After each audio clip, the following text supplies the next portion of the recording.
Hello friends, कैसे हैं आप सब लोग। आई होप आप सब लोग बिल्कुल ठीक होंगे। चलिए शुरू करते हैं आज की क्लास। आज की क्लास में हम डिस्कस करेंगे जो मैथ की यानी कि जो गणित की पैडागोजी आती है उसको डिस्कस करेंगे। ठीक है, 15 क्वेश्चन गणित में भी पैडागोजी के क्वेश्चन पूछे जाते हैं। यानी कि जो मैथ का पेपर होता है उसमें भी 15 नंबर का पैडागोजी पूछा जाता है और 15 नंबर का जो क्वेश्चन होते हैं सवाल यानी कि जो सवाल आते हैं वो 15 नंबर के होते हैं। ठीक है, वो सॉल्व करने होते हैं और 15 नंबर पैडागोजी आती है। तो 15 नंबर का जो पैडागोजी आता है उसको हम डिस्कस करने वाले हैं आज की क्लास में। देखते हैं आज की क्लास का पहला क्वेश्चन क्या है। पहला क्वेश्चन है कि गणित पाठ्य पुस्तक की सामग्री का विकास किस रूप में होना चाहिए। जो गणित है उसकी जो पाठ्य पुस्तक की सामग्री है उसका विकास किस रूप में होना चाहिए। पहला है अभ्यास रूप में, दूसरा तर्कसंगत रूप में, तीसरा समस्याओं के रूप में या चौथा है फिर आधुनिक गणित के रूप में। तो इसका जो सही आंसर होगा वो होगा तर्कसंगत रूप में। यानी कि जो गणित होती है उसकी जो सामग्री है उसका जो विकास होना चाहिए वो होना चाहिए तर्कसंगत रूप में, रीजनिंग के रूप में होना चाहिए। ठीक है, इसका बी ऑप्शन सही होगा। ठीक है, नेक्स्ट क्वेश्चन देखते हैं। गणित शिक्षण में पाठ्यक्रम का इनमें से एक महत्व नहीं है। कौन सा ऐसा महत्व है जो गणित शिक्षण के पाठ्यक्रम में नहीं होता है। ठीक है, पहला है नवीन विचारों की जानकारी देना, दूसरा है अभ्यास हेतु, तीसरा है मनोवैज्ञानिक आवश्यकताओं की पूर्ति हेतु और चौथा है शिक्षण सामग्री के रूप में। तो जो गणित शिक्षण का जो पाठ्यक्रम है उसमें जो चीज़ें जिसका महत्व नहीं होता है वो होता है मनोवैज्ञानिक आवश्यकताओं की पूर्ति। ये ऑप्शन सही होगा। मनोवैज्ञानिक जो आवश्यकताएं उसकी पूर्ति जो है गणित शिक्षण के पाठ्यक्रम में इसका महत्व नहीं होता है। तो इसका थर्ड ऑप्शन सी ऑप्शन सही होगा। ठीक है, नेक्स्ट क्वेश्चन देखते हैं। गणित का पाठ्यक्रम में स्थान इसलिए महत्वपूर्ण है क्योंकि यह सहायक है। जो गणित है उसका प्राइमरी हो या फिर किसी भी क्लास का जो मैथ है गणित है उसका जो है पाठ्यक्रम में स्थान इसलिए किस लिए महत्वपूर्ण ये बताना है। जो यानी कि सिलेबस में जो है गणित को क्यों रखा जाता है ये बताना है।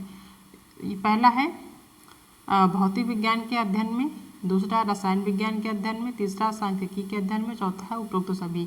तो जो गणित का पाठ्यक्रम होता है उसमें ये सारी चीज़ें जो है सहायक होती हैं उसके महत्वपूर्ण स्थान रखने के लिए। पहला है भौतिक विज्ञान के अध्ययन, भौतिक विज्ञान का भी अध्ययन इसके अंतर्गत किया जाता है, रसायन विज्ञान का भी, साथ में सांख्यिकी का भी अध्ययन। ठीक है, उपरोक्त सभी जो अध्ययन है तीनों चीज़ें ये जो है गणित के पाठ्यक्रम में महत्वपूर्ण स्थान रखते हैं। ठीक है, जो कि एक सहायक होते हैं ये सारी चीज़ें गणित के पाठ्यक्रम के लिए। ठीक है, तो इसका थर्ड ऑप्शन यानी कि जो इसका फोर्थ ऑप्शन उपरोक्त सभी ये ऑप्शन सही होगा।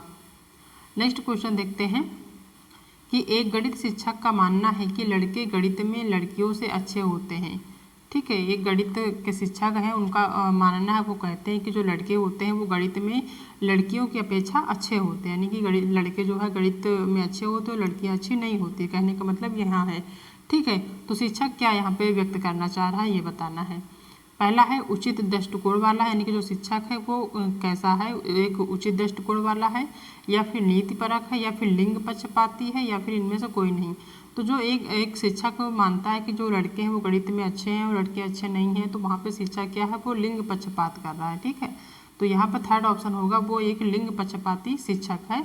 इसका थर्ड ऑप्शन सही है क्योंकि जो शिक्षक होते हैं जो टीचर होते हैं उनको कभी ऐसा नहीं करना है कि जो लड़के होते हैं वो अच्छे होते हैं मैथ में, आप मैथ पढ़ेंगे और लड़कियां जो अच्छी नहीं होती तो लड़कियां मैथ नहीं पढ़ेंगी, ऐसा नहीं कर सकते। ठीक है, तो यहाँ पे ये लिंग पक्षपाती दिखा रहा है, इसका थर्ड ऑप्शन सही होगा। ठीक है, नेक्स्ट क्वेश्चन देखते हैं कि अमूर्त एवं संगत संरचनाओं के अध्ययन का विषय इनमें से किस विषय को कहते हैं। कौन सा ऐसा विषय है जिसे अमूर्त एवं संगत संरचनाओं का अध्ययन का विषय माना जाता है। ठीक है, पहला है हिंदी, दूसरा है कला, तीसरा सामाजिक विज्ञान और चौथा गणित। तो जो अमूर्त एवं संगत संरचनाओं का अध्ययन का विषय माना जाता है वो माना जाता है गणित यानी कि मैथ। ठीक है, तो इसका जो है फोर्थ ऑप्शन सही होगा। नेक्स्ट क्वेश्चन देखते हैं कि पाठ्यक्रम में अंक गणित का शिक्षण महत्वपूर्ण है। यानी कि जो पाठ्यक्रम होता है किसी भी क्लास का जो सब्जेक्ट होता है जो सिलेबस होता है उसमें जो अंक गणित है उसका क्या महत्वपूर्ण स्थान है। ठीक है, पहला है घरेलू कार्य के लिए, यानी कि जो अंक गणित है वो जो है किस चीज़ के लिए सबसे ज़्यादा महत्वपूर्ण है, घरेलू कार्य के लिए या फिर व्यवहारिक उपयोग के लिए, तीसरा ऑप्शन कि व्यवसाय और मजदूरी के लिए और चौथा है उपरोक्त सभी। तो जो पाठ्यक्रम में जो अंकगणित को रखा गया है उसका जो महत्वपूर्ण स्थान है वो सभी के लिए, यानी कि जो अंकगणित है उसका यूज हर जगह पे आपको देखने को मिल जाएगा। अगर आप घर के काम कर रहे हैं तो घरेलू कार्य के लिए भी इसका जो है महत्वपूर्ण स्थान है। दूसरा व्यवहारिक उपयोग के लिए भी। तीसरा व्यवसाय और मजदूरी, कोई भी व्यवसाय आप कर रहे हैं, कहीं भी मजदूरी कर रहे हैं तो वहाँ भी कहीं ना कहीं आपको गणित का जो है जरूरत जरूर पड़ेगी, अंकगणित या गणित की जरूर पड़ेगी वहाँ पे, ठीक है। तो ये उपरोक्त सभी यानी सभी चीज़ों में जो है इसका महत्वपूर्ण स्थान है अंकगणित या गणित का, ठीक है। तो इसका फोर्थ ऑप्शन सही होगा।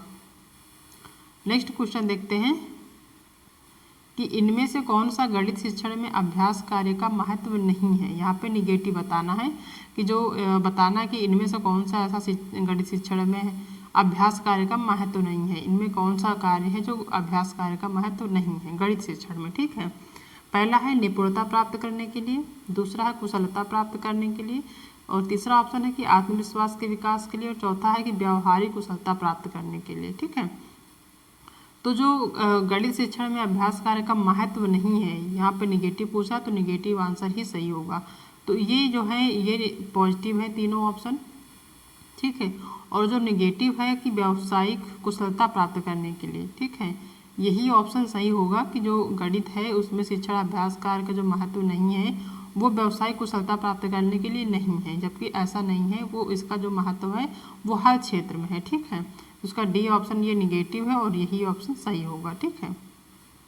नेक्स्ट क्वेश्चन देखते हैं कि गणित में मानसिक कार्य संबंधित है। किस चीज़ के लिए गणित जो है यानी कि मैथ मानसिक कार्य से संबंधित है बताना। पहला गणित के सैद्धांतिक पक्ष से, दूसरा गणित के व्यवहारिक पक्ष से, तीसरा गणित के प्रायोगिक पक्ष से, और चौथा है इनमें से किसी से नहीं। तो गणित में जो मानसिक कार्य संबंधित है वो संबंधित है गणित के व्यवहारिक पक्ष से, ठीक है। गणित का जो व्यवहारिक पक्ष है उससे जो है उसका मानसिक कार्य संबंधित है, तो उसका बी ऑप्शन सही होगा। नेक्स्ट क्वेश्चन देख लेते हैं क्या दिया हुआ है।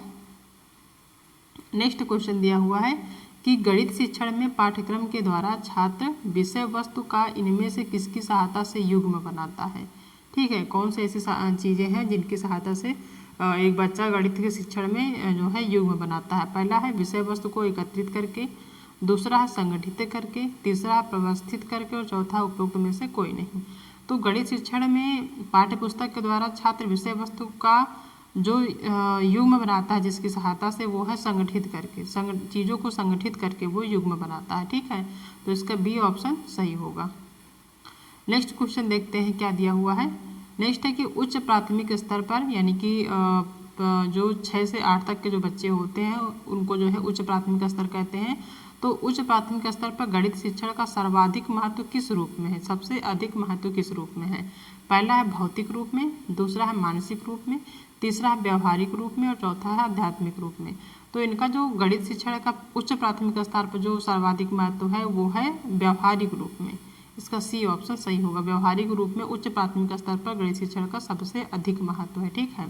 तो इसका सी ऑप्शन सही होगा। नेक्स्ट क्वेश्चन देखते हैं कि एक अच्छा गणितज्ञ होने के लिए कौन सी विशेषता होनी चाहिए। एक टीचर को या फिर एक बच्चे को एक अच्छा गणितज्ञ होने के लिए उनमें कौन सी ऐसी विशेषता होनी चाहिए जिनकी वजह से हम कह सकें कि वो एक अच्छे गणितज्ञ हैं, ठीक है। पहला है सूत्रों को याद करने की, यानी कि सूत्रों को याद करने की विशेषता उनके अंदर होनी चाहिए, या फिर समस्या समाधान की, या फिर उपरोक्त ए और बी यानी कि जो ये दो ए बी दिए हैं इससे, या फिर सभी अवधारणाओं को समझने, लागू करने और उनमें संबंध स्थापित करने की विशेषता होनी चाहिए। तो इसका डी ऑप्शन ही सही होगा कि एक अच्छा गणितज्ञ होने के लिए उनमें किसी भी व्यक्ति में सभी अवधारणाओं को समझने, जो भी अवधारणा है उनको समझने की और लागू करने और उनमें जो है संबंध स्थापित करने की जो है विशेषता होनी चाहिए, ठीक है। तभी वो एक अच्छा गणितज्ञ माना जाएगा। तो उसका डी ऑप्शन सही होगा, ठीक है। नेक्स्ट क्वेश्चन देखते हैं कि इनमें से कौन सा विषय विज्ञान विषयों के आधार पर विषय के रूप में माना जाता है, ठीक है। इसमें बताना है कि कौन सा ऐसा विषय है जो विज्ञान विषयों के आधार पर एक विषय के रूप में माना जाता है। पहला है हिंदी, दूसरा है अंग्रेजी, तीसरा गणित और चौथा सामाजिक अध्ययन। तो जो विषय विज्ञान विषयों के आधार पर माना जाता है वो है गणित, ठीक है, गणित। इसका जो है थर्ड ऑप्शन सही होगा, ठीक है। नेक्स्ट क्वेश्चन देखते हैं कि प्राथमिक स्तर पर बच्चों को क्षेत्रफल की अवधारणा समझने या समझाने की शुरुआत की जा सकती है। जो प्राथमिक स्तर के बच्चे होते हैं उनको क्षेत्रफल की अवधारणा समझाने की शुरुआत की जा सकती है। ये बताना है कि कैसे की जाती है। ठीक है, पहला ऑप्शन है कि नोटबुक, पाठ्य पुस्तक, पेंसिल बॉक्स आदि की किसी वस्तु के क्षेत्रफल की तुलना करके। ठीक है, ये दिया हुआ है कि जो प्राथमिक स्तर के बच्चे होते हैं उनको जो क्षेत्रफल की अवधारणा समझाने के लिए किन चीज़ों से शुरुआत की जा सकती है। पहला है नोटबुक, पाठ्य पुस्तक, पेंसिल बॉक्स आदि की किसी वस्तु के क्षेत्रफल की तुलना करके, यानी कि ये सारी जो चीज़ें होती हैं, कोई भी नोटबुक है या फिर उनकी जो पुस्तक है या फिर पेंसिल बॉक्स है, इन सब चीज़ों को जो है तुलना करके शुरुआती रूप में हम इन्हीं चीज़ों को लेकर उनको समझा सकते हैं कि ये क्षेत्रफल इनका कैसा है, कौन सी आयत है, कौन सी त्रिभुज है। ये सारी चीज़ें इन्हीं वस्तुओं को दिखाकर या इन्हीं वस्तुओं का यूज पकड़ के या उपयोग करके इनको हम क्षेत्रफल की अवधारणा को समझा सकते हैं। ठीक है, शुरुआत में इन्हीं चीज़ों को लेकर तो बच्चा अच्छे से समझ पाएगा। ठीक है, तो उसका पहला ऑप्शन ही सही होगा कि किसी भी बच्चे को क्षेत्रफल की अवधारणा समझाना है तो उसके बच्चे की जो नोटबुक होती है, उसकी जो पुस्तकें होती है, उसका जो पेंसिल बॉक्स होता है, इन्हीं चीज़ों को लेकर उसको क्षेत्रफल की तुलना के रूप में समझा सकते हैं। ठीक है, तो उसका पहला ऑप्शन ही सही होगा। नेक्स्ट क्वेश्चन देखते हैं कि गणित शिक्षण के माध्यम से बच्चों में निम्न में से किस भावना पर नियंत्रण रखने का कौशल विकसित होता है। ठीक है, ये बताना है कि जो गणित शिक्षण है उसमें किस माध्यम से बच्चों में जो है जो भावना होता है उनको नियंत्रण करने का जो कौशल होता है वो विकसित कर सकते हैं। पहला है तर्क शक्ति, दूसरा है आत्मविश्वास, तीसरा है विचार शक्ति और चौथा है ये सभी। तो गणित शिक्षण के माध्यम से जो बच्चे के भावनाओं को जो नियंत्रण करने का कौशल विकसित होता है वो होता है तर्क शक्ति से, आत्मविश्वास से और विचार शक्ति। ये तीनों चीज़ों से जो है बच्चे का जो कौशल विकास होता है इन्हीं तीनों चीज़ों से होते हैं। तो उसका फोर्थ ऑप्शन ये सभी, यही ऑप्शन सही होगा। ठीक है, नेक्स्ट क्वेश्चन दिया हुआ कि वर्तमान में कक्षा के पाठ्यक्रम का दोष है। ठीक है, प्रेजेंट टाइम में जो कक्षा का पाठ्यक्रम है यानी कि जो टीचर पढ़ाते हैं सिलेबस को, उसमें कौन सी ऐसी चीज़ें हैं जो कि नहीं होनी चाहिए, यानी कि पाठ्यक्रम का वो दोष कहलाता है। पहला है पुस्तकीय ज्ञान पर बल, दूसरा है कि विषयों में सहसंबंध का अभाव, तीसरा है लचीलेपन का अभाव और चौथा है इनमें से सभी। तो वर्तमान में यानी कि प्रेजेंट में जो भी टीचर अपना पाठ्यक्रम पढ़ा रहे हैं और उसमें कई सारी दोष हैं, जिसमें कि पुस्तकीय ज्ञान पर बल। आज के जो टाइम है उसमें टीचर क्या करते हैं कि बच्चों पर पुस्तक यानी कि जो किताबें होते हैं किताबी ज्ञान पर ज़्यादा बल देते हैं। ठीक है, उनको जो है बाहर की चीज़ें बहुत कम समझाते हैं, उनको किताब से संबंधित चीज़ें ज़्यादा रटाने की कोशिश करते हैं। तो ये एक दोष होता है। दूसरा दोष होता है कि विषयों में सहसंबंध का अभाव, यानी जो विषय होते हैं उनको आपस में रिलेट करके नहीं समझाते हैं। ठीक है, उनका संबंध जो है एक अलग अलग करके उस चीज़ों को समझाते हैं। तो जो है उनमें आज के टाइम पे जो है वर्तमान में ये जो है उसका अभाव पाया गया, यानी कि पाठ्यक्रम का दोष ये भी है। विषयों में सहसंबंध का अभाव ये भी एक पाठ्यक्रम का दोष माना जाता है। तीसरा कि लचीलेपन का अभाव, जैसा कि पढ़ाई या पाठ्यक्रम में जो एक लचीलापन होना चाहिए टीचर और जो उसका स्टूडेंट होता है यानी कि शिक्षक और जो विद्यार्थी के बीच में जो लचीलापन होना चाहिए या फिर किसी भी चीज़ को जो है समझाने में जो लचीलापन होना चाहिए वो उसका जो है अभाव है। ठीक है, तो ये तीनों चीज़ों का जो है अभाव है प्रेजेंट टाइम के जो पाठ्यक्रम है वो जो है ये तीनों चीज़ें एक दोष के रूप में मानी जाती हैं। ठीक है, तो इसका फोर्थ ऑप्शन यानी कि इनमें से सभी ये सारी चीज़ें हैं जो पाठ्यक्रम के दोष कहलाते हैं। ठीक है, तो फोर्थ ऑप्शन ही इसका सही होगा। नेक्स्ट क्वेश्चन देखते हैं कि एनसीएफ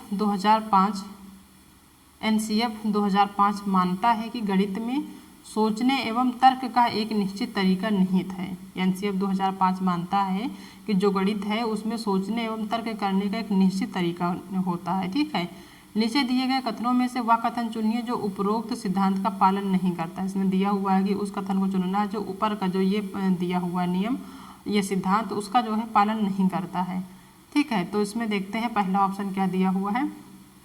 पहला है कि उसे पढ़ाने की विधि, दूसरा है आंगिक प्रश्नों का हल करने के लिए विद्यार्थियों को निर्धारित सूत्र बताना, और तीसरा है कि पाठ्यपुस्तक में प्रस्तुत सामग्रियों के लिखने का तरीका, और चौथा है कक्षा के लिए चुने गए क्रियाकलाप एवं अभ्यास।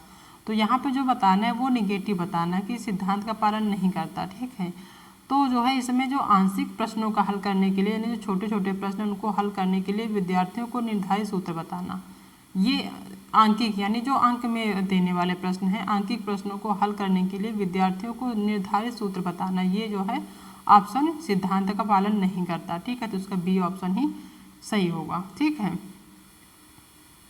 ये जो है सोचने एवं तर्क करने का जो तरीका होता है उसमें जो है उस सिद्धांत पर ये पालन नहीं करता है। ठीक है, आंकिक प्रश्नों का हल करने के लिए विद्यार्थियों को निर्धारित सूत्र बताना, ये जो है सोचने एवं तर्क का जो एक तरीका होता है उस सिद्धांत का पालन नहीं करता है। तो उसका बी ऑप्शन ही सही होगा। ठीक है, तो ये सारे क्वेश्चन हैं जो हमने आज की क्लास में डिस्कस किए हैं और ये मैथ के पेडागोजी हैं जो कि बहुत ही इंपॉर्टेंट है। आई होप कि आप सबको आज की क्लास पसंद आई होगी।